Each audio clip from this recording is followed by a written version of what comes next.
Le retour de l'opération Manamana, il en était temps pour nettoyer nos quartiers des immondices et de la laideur des tas de pourriture qui ont fini par s'imposer comme l'état normal des choses. À force de les côtoyer au quotidien, l'œil a fini par ne plus voir l'insupportable et pourtant, il y a de cela quelques années, le combat pour l'hygiène et l'assainissement avait été inculqué à cette même population. Et tout commençait au primaire où déjà le tout petit recevait ses premiers cours de l'hygiène et de la propreté. La cour de l'école servant de pratique à ciel ouvert. Elle était nettoyée avec enthousiasme et des haies de cailloux blanchis indiquaient l'ordre et la discipline des apprenants.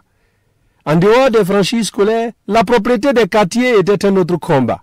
Certains week-ends y étaient consacrés. La chasse aux ordures était l'affaire de tous. Riches comme pauvres, petits et grands, tous de gré ou de force devraient être du combat. C'est l'espace commun, c'est le bien-être commun.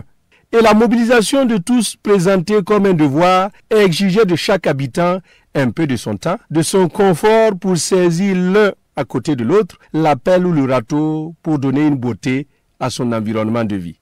Mais que s'est-il passé pour que meure avec la révolution ce combat commun pour le bien-être de tous? On a vu des quartiers creuser des caniveaux ou les curés pour être à l'abri des inondations. On a vu des secteurs bâtis de leurs propres mains, des écoles, des lycées et même des espaces de sport de masse. Mais tout cela n'a duré que le temps d'une révolution, puis les mêmes hommes ont croisé les bras par la suite, attendant que la mairie vienne curer les caniveaux qu'eux-mêmes ont bouchés volontiers. Les vaillants travailleurs de la révolution se sont embourgeoisés. Ils ont bâti des bunkers, monté des hauts portails flanqués de chiens méchants, mais manque de peau, ils pataugent au dehors dans des quartiers insalubres. Des immondices, la laideur elle-même personnalisée, des déchets qui vous rencontrent au moindre coup de vent et des quartiers où l'on vous enfume à longueur de journée en voulant chercher sa pitance au milieu de ces montagnes de plastique mêlées aux carcasses d'animaux errants, jetés là, pêle-mêle. Merci donc à Charles Tiendrebego pour cette chronique et puis restez connectés sur nos antennes pour découvrir après cette édition quelques exploits des chercheurs burkinabés dans le cadre de la lutte contre le paludisme, première cause de consultation et de mortalité infantile au Burkina.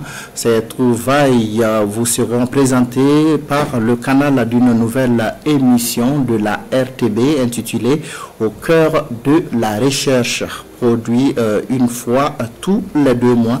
Ce nouveau programme est un espace d'expression mais aussi une vitrine pour la vulgarisation et la valorisation des résultats des recherches des scientifiques, inventeurs et innovateurs burkinabés. Donc c'est une émission de Abdelaziz Yagibour à suivre sur le coup de 21h.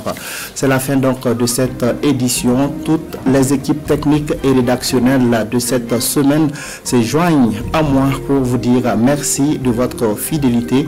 Nous disons un merci particulier à tous nos téléspectateurs qui nous suivent de Libreville au Gabon. La dernière édition d'information vous sera présentée sur le coup de 23h dans une présentation de Issa Kanana. Bonsoir et bonne reprise de travail pour demain.